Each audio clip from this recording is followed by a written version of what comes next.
Hi everybody, it's Z with the Quest ECSS, rescuing children from child sex slavery. Anyways, before I get to this is the part 2 where the Marines helped us on a rescue. Before I get to it, I wanted to mention that many of you probably don't realize it yet, but um, human trafficking is now the #1 business in the world, and it's exceeding everything now. Uh, Thanks to America and what we've just done. So anyway, enough of that. Next thing is that I've been locked out of Facebook. Apparently, they don't appreciate um, saving children. I left a note for them. They said they'd get back to me. It's been a couple weeks now, and there's nothing else I can do about that. So, help us. Just please, anything that you can do, share, share, share, share, share. Okay. So anyway, enough of all that. Let's get to this. This is the Quest ECSS 7 Marine Join Us for a Rescue Part 2. Hopefully by now you've read first Part 1 or have seen it. So if not, go back and check that out. It makes a lot more sense as I get into this. Alright, so for a while now we have had a child brothel on our minds. The problem is that it is on an island with no friendlies. It is primarily Muslim, and one of the sources of income is kidnapping foreigners and holding them for ransom. They are also a militant group, and the nearest island from there is about 2 hours by boat. Then, even if we get off the island with the girls, getting them to safety and to safe houses for assessment and the medical is about another hour. This being a militant group on an island that has no friendlies, being at such a distance would be expensive, and the odds would not be in our favor. Thus, lacking needed funds, it put this rescue on hold until now, since we got these new guys here.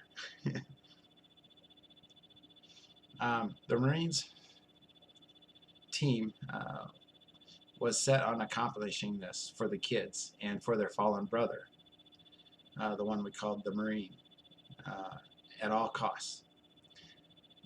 They even brought along 2 Delta boats loaned to them by their employers. With everything in place, we went over our mission details several times and had our plans. The Marines would travel at night into the island, and their close approach would be silent. 2 of them would bring in the boats and wait for a call to ready them. They would enter the land to meet up with them, with the team on the exit. The team that would find the brothel would use stealth and speed, putting to sleep anyone who may have gotten eyes on them. At the brothel, they would observe from a distance, move close, and observe again, looking around, listening for any voices, and getting the layout as best we could. There was not a lot of intel on this location, like we always have on our normal rescues. Again, this team was on their own and outnumbered 7 to an estimated 250 militants. All went as planned. After 20 minutes of observation, I was having problems with my Viber. I was not able to see anything, so the commander told me it was good, and I had to take his word for it. I had worked hours with these Marines with numerous references, and I was good with trusting his judgment. They were on and silent. The doors cracked open, and they could see 2 bad guys with a woman in a corner.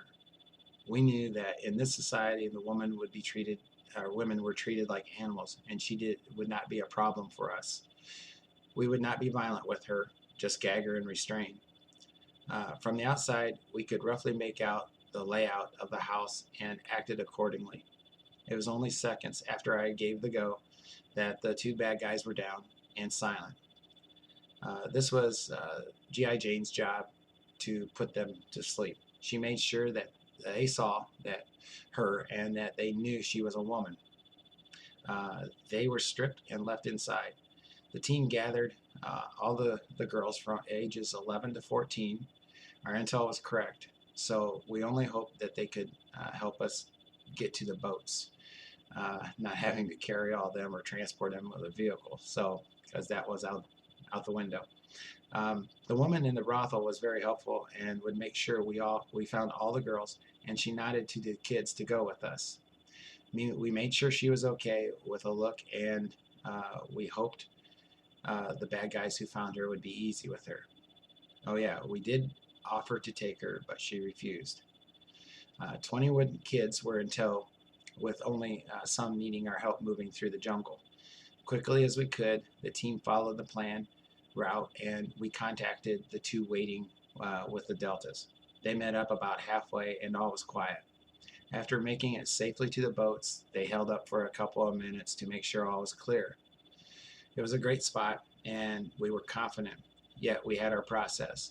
Entering the boats, a couple of the girls were scared, so our G.I. Jane grabbed them, held them closely, and carried them into the boat with her.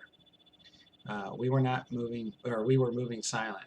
We had to come so far with no sign of any of the bad guys. So then when the Marines were sure, they fired up their engines, and they were on their way to the next destination. The team also brought along military-grade drones and used them to see if they had any shadows. All was clear. At different points along the way, we had placed some fishing boats with some standby teams, just in case help was needed. The Marines checked with them, and all were fine to finish the rest of the trip. Then our approach on landing, our team signaled them that all was clear. We put the kids in a transport with some of our female volunteers to look over the girls. The three girls that G.I. Jane Marine had convinced to get on the Delta boat would now not get in a transport without her. So she happily joined them. If she had not already found what she was looking for in this rescue, I think before the end she would. Our team, with the team of Marines following, were led to a safe house. At the safe house, the girls were like most of the girls we rescued. They were weak, they were beaten, scared, and malnourished, but somehow they seemed to be different. Physically, it was not their greatest pain. This appeared to be more mental, understanding they had never known real kindness from men or boys. This was a stamp of their owners. Knowing this, we would work with them. The word was passed along, and we decided to take them to another location. That meaning somebody who were more like them, more understanding to them and how they had grown up. We had not planned it, but we believed it would be the best for the girls. So anyway, another successful rescue. We rescued 21 girls, 11 to 14. The previous total we had was 1,976 since we started this. To date, we're at 1,997. I think we're going to get those 2,000 rescues here soon. So, again, I really appreciate all of you, and please share this. Even if you don't have an interest in it, just share it so we can get some people to bring about awareness. All right. So anyway, this is Z of the Quest, ECSS. Thank you guys so much. Bless you.